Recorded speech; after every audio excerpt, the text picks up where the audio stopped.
Bonjour, moi c'est Mona. Je suis ravie de vous accueillir pour ce nouvel épisode de l'Odeur des livres, un podcast de bavardage littéraire à destination de ceux trouvant leur réconfort dans les rayons des libraires. Ici donc, c'est un peu comme un club lecture. Je vous parle bouquins, histoires, aventures et péripéties.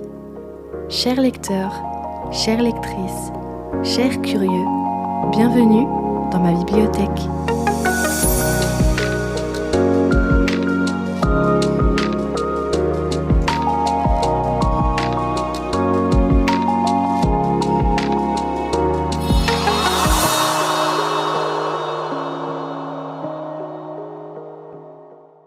Pour l'épisode d'aujourd'hui, j'ai décidé de vous parler d'un de mes livres entre gros guillemets classiques préférés. C'est un livre qui m'a complètement marqué et si vous écoutez le podcast régulièrement, vous aurez donc compris que tant que ça laisse une empreinte sur moi, c'est très positif. Pour la petite histoire, j'ai vu l'adaptation cinématographique quand j'étais plus jeune et l'histoire m'avait bien chamboulée. Un jour, en feuilletant la bibliothèque familiale, je tombe sur un roman dont je reconnais tout de suite le titre, car c'est également le titre du film que j'avais vu. Ce jour-là, j'ai découvert l'un des livres classiques que j'ai le plus aimé de toute ma vie, du moins jusqu'à aujourd'hui. C'est un roman qui appartient au genre du thriller historique et selon moi, impossible d'y être indifférent. Je vous parle du roman Le Parfum, histoire d'un meurtrier de l'auteur allemand Patrick Süskind. Vous en avez très certainement déjà entendu parler, le récit se déroule dans le Paris du XVIIIe siècle et on va suivre toute la vie de notre protagoniste Jean-Baptiste Grenouille. Grenouille, c'est un homme qui n'a pas d'odeur et qui, en totale opposition, est ce qu'aujourd'hui nous appelons un nez. Plus qu'une facilité à reconnaître et à analyser les odeurs, Grenouille a un véritable don. En grandissant, en apprenant à développer toujours davantage son odorat et sa passion des odeurs, Grenouille va se découvrir une véritable obsession pour une odeur en particulier et son objectif ultime, le rêve après lequel il va courir toute sa vie, sera de la reproduire.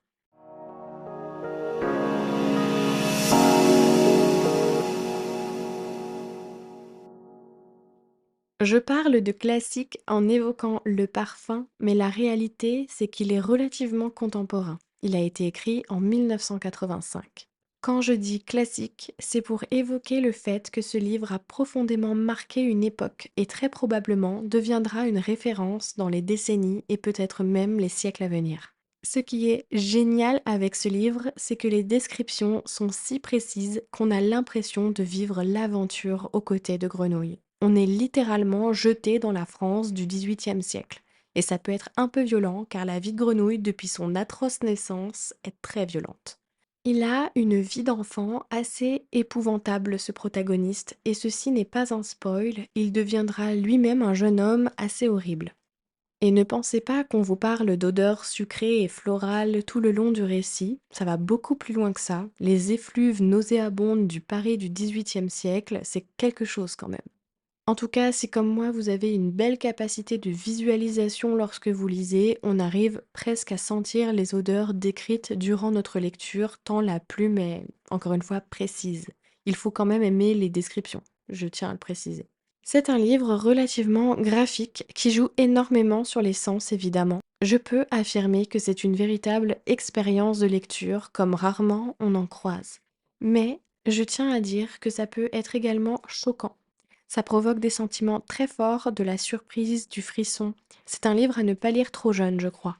Je suppose que vous l'avez compris, mais avec Histoire d'un meurtrier en sous-titre, on se doute qu'il y a un lien entre l'odeur que Grenouille cherchera à reproduire coûte que coûte et des meurtres. Évidemment, je suis ici pour susciter votre curiosité et je ne vous dirai pas de qui, je ne vous dirai pas pourquoi et surtout je ne vous dirai pas quelle est l'odeur qui pousse Grenouille à tuer.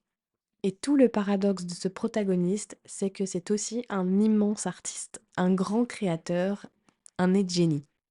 Ce que j'aime beaucoup dans ce récit, c'est que non seulement le protagoniste est un anti-héros, mais c'est également un protagoniste mystérieux, car il lui manque ce qui nous rend tous humains à ce grenouille. Il lui manque une empreinte olfactive propre. Et ça le rend un peu différent, un peu moins humain. C'est peut-être pour ça qu'on l'appelle grenouille et pas par son prénom, qui sait. C'est un personnage dont on suit et décortique toute la psychologie au fur et à mesure que le récit avance, mais dont on se sent toujours un peu loin, car lui-même se sent complètement différent des hommes, avec un petit H.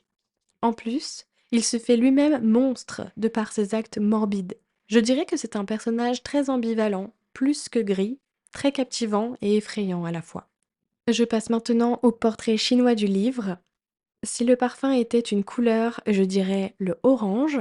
Si le roman était une odeur, c'est très difficile.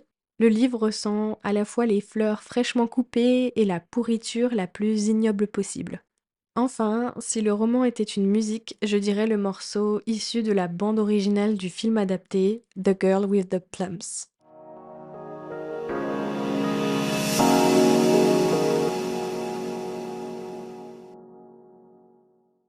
Si vous avez une sensibilité particulière pour la parfumerie et les senteurs, je suis persuadée que vous n'avez pas attendu cet épisode pour lire cet ouvrage. Cependant, si vous n'aviez jusqu'à aujourd'hui jamais entendu parler de ce roman et que vous avez une appétence particulière pour les senteurs, c'est un livre qui risque vivement de vous laisser un souvenir impérissable. Je vous conseille également l'adaptation cinématographique de Tom Tykwer, qui est relativement fidèle, sauf la fin. La fin part en cacahuète dans le livre, mais elle part encore plus loin dans le film. Bon, soit, c'est un choix du réalisateur. Encore une fois, c'est un livre qui suscite beaucoup de choses chez le lecteur, mais qui peut être un peu dérangeant, qui peut mettre mal à l'aise parfois. Soit on adore, soit on déteste. Mais de mon humble avis, c'est un chef-d'œuvre. Je termine maintenant sur une citation du livre.